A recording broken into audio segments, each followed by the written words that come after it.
What? What are we doing? Where are we going? I don't know. Oh, that's good. No idea. We just got up and we had the sudden urge to go somewhere. We did? Yeah, I did. Oh. What just happened though? You got stuck again. I didn't get stuck again. No, this crappy truck got stuck again. It's the only thing it could be. Come join us out here. Yeah, the grooming trail committee that's setting up the track for the mushers decided to fill our road in with snow. Thanks, guys. Really makes me want to donate or something. So we got this stuck. I walked a half-mile back to my truck and pulled this out so Phyllis could drive back to the house and pick me up again. So that's good. That's a good way to start. Meanwhile, the question comes up every now and then of what do we do for drinking water? You know, is it just the water that we get downtown, or what do we do? And we've got a couple of different ways. One way right now that we do it, and you're going to see that in the video. But we're going to check out another way today, and not to mention, it's absolutely beautiful out, and yeah, why not go see? Oh yeah, and we got a lot of snow here. A little bit. I don't even know where this place is. Do you? No. Is there a sign? I don't know. That's good. We should be fine. There's a turnoff. There's a turnoff. Yeah, there's a turnoff. Well, we should turn off at the turnoff. Okay. Then I guess there's a trail. A trail. Yeah. Sweet. I think we found it. I think so. I don't know. I don't know. Never Never done this before. Oh. It's pretty scary. No, it's not scary. Although you did see a moose. I did just see a moose, but he's like a mile away, so Oh, okay. we're got a couple of jugs. So this is it's a public spot. It's a spring where people can get water.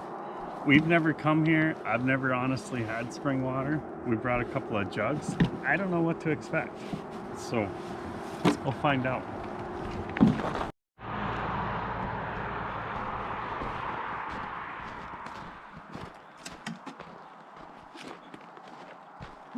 Oh.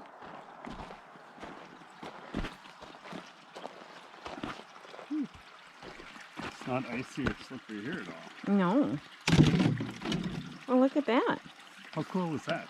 It's a natural spring. It runs all year round. And a lot of people, this is kind of inconvenient to get water with this, but a lot of people come down here and this is where all their water comes from.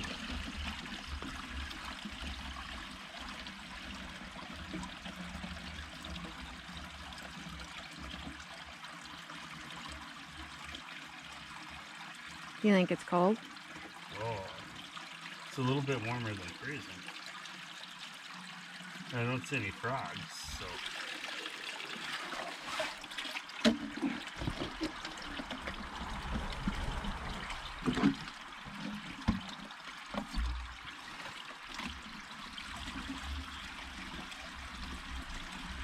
I want to say that takes less time to fill a jug than it does in town. I think it does, honestly. It's not bad. And the drive is beautiful. Oh, yeah.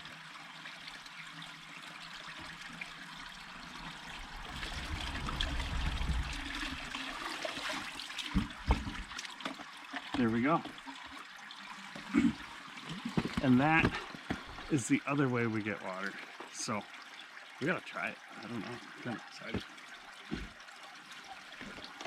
Okay. Now we gotta get out of here without falling down.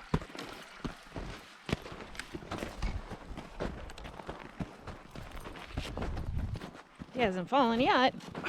No, thanks for. Wait until it gets, till you get out where it's plowed. Yeah. Does it taste like moose?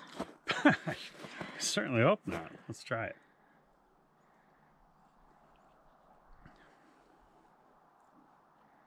No aftertaste or anything. None. You try it.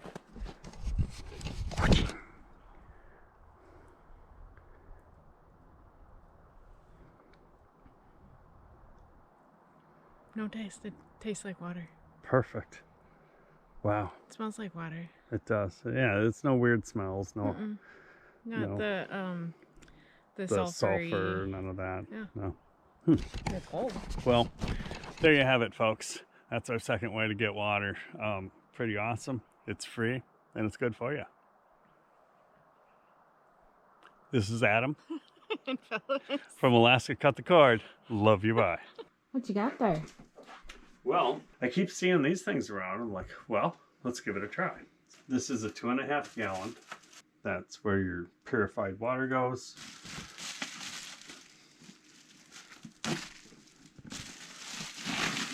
A box of something.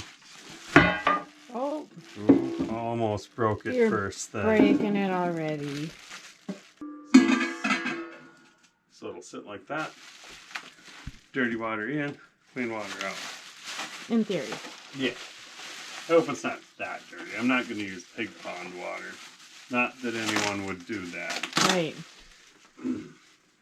I won't mention names. No? No. Huh. Because I actually like them. I just would not go that far. The river water, yes. River water, I would.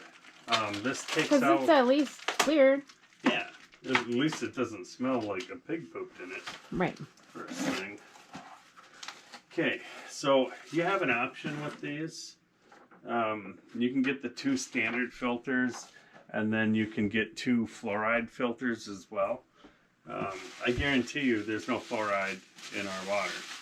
That much is for sure. So these are carbon elements. Oopsies. Drop the thing. Don't drop your O-ring. Should be another one, right? I only got it one.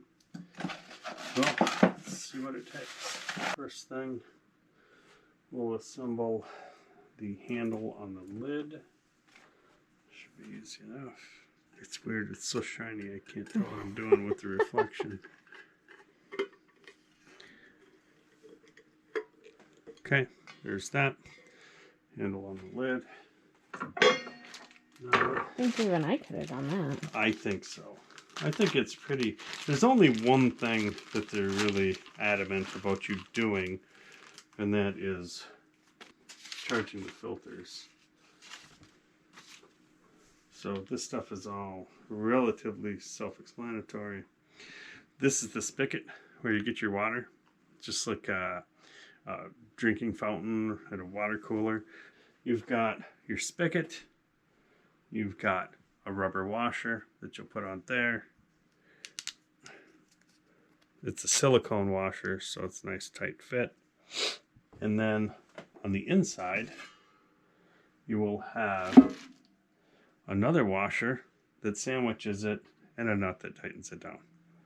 So I will assemble that now. Now in this, you've got 4 holes. You can maybe see them better from the bottom. I'm not using the fluoride filters. So it comes with 2 silicone corks. So I'm going to plug the 2 opposite ones. Really put them in there and give them a bit of a twist.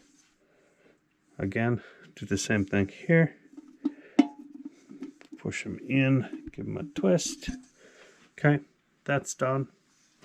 And now we have to do the filters. These cartridges are super micro fine pores that they'll actually take out food coloring, which I didn't know you could do. But in order to get them working right away, you got to prime them, which what that means is I'm going to fill them up with water on the inside.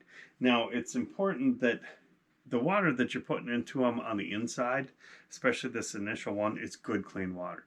So if your tap water is already questionable, and that's why you're using the Berkey, don't start with that, because you're filling them up with contaminants before you even start.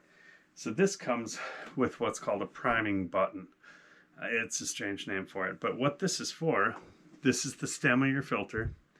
You press it on, and it's tight, and you don't want to press it over the end. Leave the end a little bit below this surface, okay? You look at it, and it's still below. The reason for this is this allows you, if you've got good tap water, I'm going to show you here, to press it up tightly against there and force the water into it using the water pressure. But what I'm going to do, I'm in exactly that first situation that I told you about. So I'm going to start with bottled water.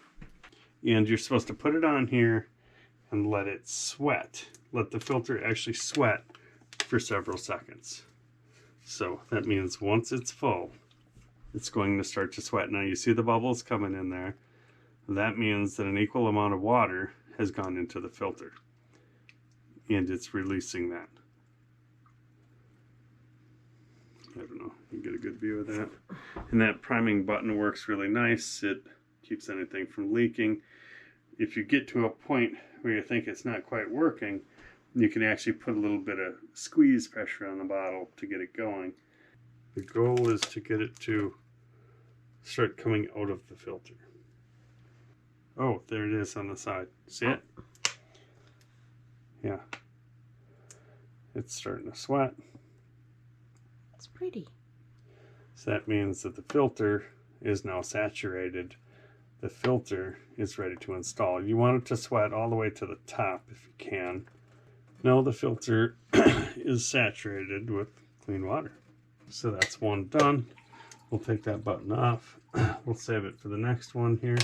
Meanwhile, we're going to install this one. And the installation is really straightforward. You got 2 holes left. So it's got a rubber washer on the inside. And this is just plastic. You don't need a rubber washer under here. And this is where your purified water will drain into the base. Wow. They say that if you cross thread it, you don't need Loctite. I'd like to not cross thread it. And you'll feel it straighten up on the inside. You want it good and tight so that that O-ring on the bottom makes a good seal. And you're not leaking non-purified water. And that's what it looks like when it's done. Okay. We'll do the other one quick. Now, if you're really using truly some seriously questionable water, I would seriously recommend that you put some bleach in it first.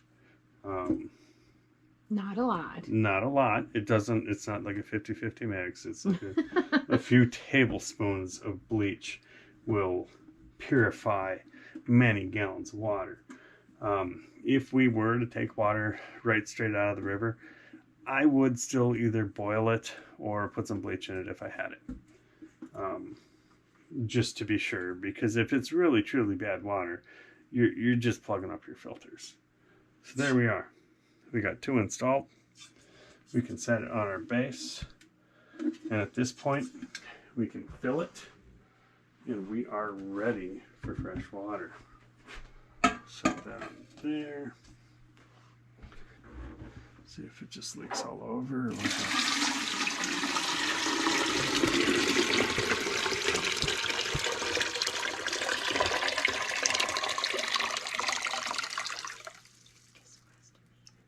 You do know. We are set. And when you order new filters, it's going to come with a new one of these, so it's not really critical. Promise? Probably. I'll put it here. Okay, So we can just in forget case. about it. Yeah. And then we'll throw it away 6 months from now. Yeah. You just set your lid on there. So you don't get any bugs? No bugs. Yeah, and it fits real loose, because if it fit tight, then You'd get a vacuum. You'd get a vacuum, and then it wouldn't be able to drain, because it gravity feeds through the filters. So, there you go. We have the Big Berkey. I think they make one bigger than this. And they also make a travel Berkey, stuff like that. So. You liked it. Yeah. So, the spring water is tasty, but Okay. still hard. Yeah, it's harder than the water we get out of the well, to be honest with you. I'm kind of shocked at that. The Berkey works awesome. It actually takes out any hard water stuff, anything like that. It's all our water runs through that now. We don't have any more scale in our pots. We have nothing like that. So, and it tastes great. Yeah. Try it.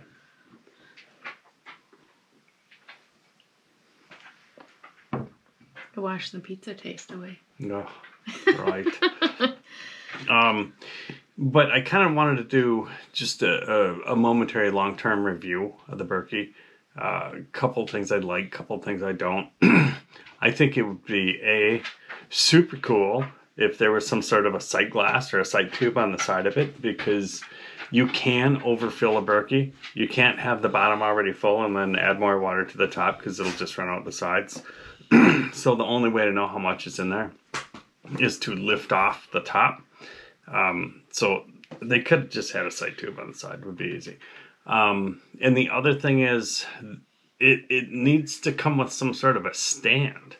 Otherwise, the only way you can use it is to have it on the edge of your counter, and that's not where we would want it. So we bought a simple... I was going to say, or you can put it on a flower pot. Or you could put it on a flower pot like we did. We bought, I think it'd be like an 8-inch terracotta pot, and we set it on top of that so we can actually put something under it to put water in it.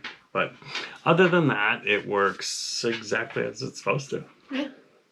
And the filters are supposed to last for years, so we're really happy with it. And we've got great water, and now we have 2 sources. Yeah. One's just a little harder than the other. Give them a look-see. You want to see? I'll show you the Berkey. Through the magic of video. So here's what we got. It's set up on the pot, like I told you. That way, well, you can set a coffee cup under it or something like that, because this spigot is literally right at the bottom of it. You know, there's maybe a 1/2 inch difference, so that doesn't work that good. You got to set it up on something, or like I said, you'd have to have it on the very edge of the counter, which that's really inconvenient. And then we just bought a simple little $2 pot, and that works good. But what I was thinking for a sight tube is to come out from here to here with just a glass tube in it, and then you would always know your level. But that's just my over-engineering spirit that I try to maintain at all times. So, other than that, once again, this is Adam. And Phyllis. From Alaska Cut the Cord. Love you, bye.